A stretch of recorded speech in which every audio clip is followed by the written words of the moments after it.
Timing Lok Sabha से पहले इसलिए है क्योंकि बहुत स्पष्ट तरीके से जो एक विनिंग सीट शिवसेना की थी वो हम देने को तैयार नहीं है। हमने किसको हराया? अरविंद सावंत जी ने मिलिंद देवरा जी को 2014 में हराया, 2019 में हराया।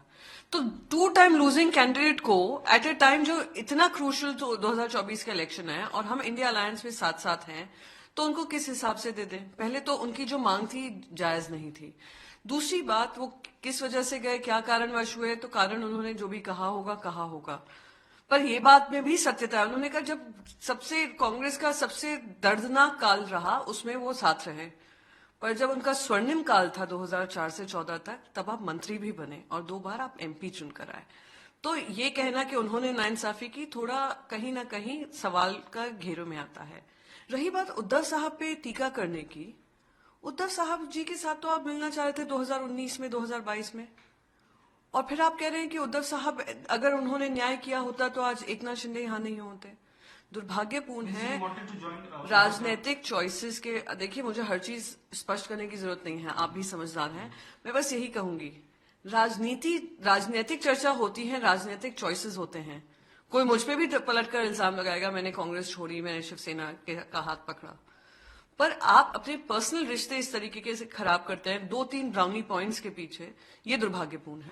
मैम, काफी मोदी जी की तारीफ भी की उन्होंने, काफी कहा कि मोदी जी जो भी कहते हैं कांग्रेस उसका विरोध करती है, अगर मोदी जी कांग्रेस को अच्छा भी कहेंगे तो भी कांग्रेस उसका विरोध करेगी। वो अपनी पार्टी के बारे में क्या कटाक्ष करें वो मैं उस पर ज्यादा टिप्पणी नहीं करना चाहूंगी, पर मैं बस ये पूछना चाहती हूँ, मोदी जी के कार्यकाल में क्या युवाओं को रोजगार मिले हैं? ये बात करना कि युवाओं को रोजगार मिलना चाहिए, वो पॉजिटिव एजेंडा है या नेगेटिव एजेंडा है? 1 मिनट में कंप्लीट कर लूं। महिलाओं को इंसाफ मिलना चाहिए, जो विमेन रेसलर्स वहां पे लड़ाई लड़ रही थी जंतर मंतर में, वो एक पॉजिटिव एजेंडा है या नेगेटिव एजेंडा है? अर्थव्यवस्था डगमगा रही है, ये एक पॉजिटिव एजेंडा है या नेगेटिव एजेंडा है?